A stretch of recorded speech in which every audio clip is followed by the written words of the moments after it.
My next guest worked on the presidential transition team on both foreign policy and homeland security right up until the inauguration. James Carafano with the Heritage Foundation joining me now from Washington with his perspective. Thank you so much for joining us here. It's good to be with you. I want to first ask you about some of the criticism that we're hearing. And what we just got a few moments ago is Senate Foreign Relations Chairman Bob Corker, who is a Republican, also criticizing the way that this executive order was implemented. He's calling for revisions to be made, and there has been a lot of confusion surrounding it. It seemed like Homeland Security, Border Patrol, even White House officials weren't really on the same page until, you know, there was some more explanations. What do you make of this, and do you think changes should be made to this order and the way that it's implemented? Well, you know, I would say it's very hard to put one of these orders and for it to come out be frictionless, not affect anybody. As a matter of fact, Congress, I think it was last year, passed some additional restrictions on travel from these countries, and it created chaos as well. As a matter of fact, if you go back through the Obama and Bush administrations, every time we've done adjustments like this, it creates some confusion and some friction. What do you do about this individual case? But usually during an executive order... Thank you. If I could just finish my comment. Thank you. Okay. So the difference here is the amount of public attention that it's had. So look at a lot of Middle East countries, for example, are very concerned and have expressed concern. But look, they knew this was coming. And it was widely, so that's not a big deal. And I think what they're reacting to is that, as politicians always do, it's when the public gets upset, politicians feel they have to say something. So I think a lot of this is about politics, and very little of it's about actually the substantive of the order. But what about policy? I mean, typically a president before an executive order will consult with specific departments in that expertise. And in this case, you have, again, Republican leaders, Lindsey Graham and John McCain, saying that this executive order perhaps was not properly vetted. There were no consultations with the Department of State, with the Department of Defense, Homeland Security. What do you say to that? Well, that's a fair comment and a fair question. So I worked on the transition team.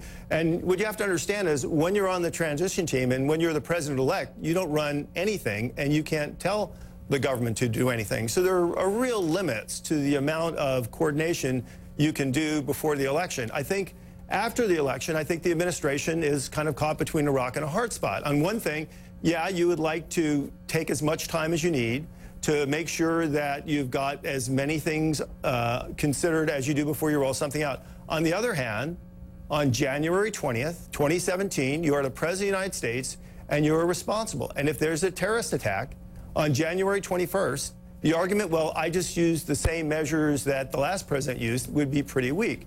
I think they looked at the emerging threat, they felt it was pretty severe, and they did a cost-benefit. They did a risk assessment, and they said, we think it's more important to get out a procedure and get it out soon and be ahead of the threat than risk a terrorist attack, understanding that people might be inconvenienced. But I think you weigh the hardship about maybe somebody stuck in an airport or not know if they could get a flight against the potential of a terrorist attack and people mourning their dead relatives. But you would say that White House officials, top aides to the president, should be very clear on this executive order that he was signing, right? I mean, just to give you an example, you had Reince Priebus, who's the White House chief of staff, who during an interview with NBC first said that the order doesn't affect green card holders, and then just moments later said, actually, of course it affects green card holders. So clearly, even the people closest to President Donald Trump weren't exactly clear how to implement this executive order. So you don't think this was poorly carried out?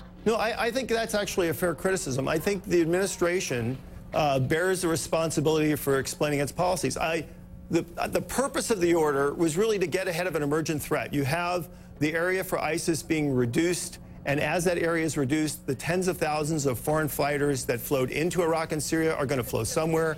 Everybody, not just the Americans, everybody thinks they're going to flow to these 7 countries, and from there they could potentially launch terrorist attacks against the West, including the United States and Europe. Matter of fact, we've already seen that happen in Europe. So it was getting ahead of the threat. I think the administration, they rolled out a lot of executive orders, and their priority was rolling them out rather than carefully choreographing each one. That's, I think, a fair criticism. And if I can jump in there about that threat you're talking about, if you could explain to us how these 7 countries you believe, or as you understand it, were chosen and why perhaps others were left out, like, say, a Saudi Arabia, which does have a history of exporting terrorism to the United States. That's a great question. Of course, we've seen terrorist activity come out of our place, most famously the 9/11, or most infamously the 9/11, the attack against New York and Washington was planned in Afghanistan. So the reason why these countries were chosen, I believe, is because if you look at the flow pattern of how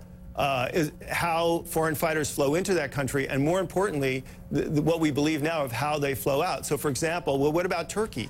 A lot of terrorists, a lot of people, foreign fighters flowed into Turkey and flowed into Iraq and Syria. Why aren't they on the list? And I think the assessment is the countries that were picked are the countries where they're most likely to pour into, and Saudi Arabia is not one of them. All right, we're going to have to leave it there. James Carafano, we appreciate you joining us. Thanks so much for your perspective. Thanks for having me.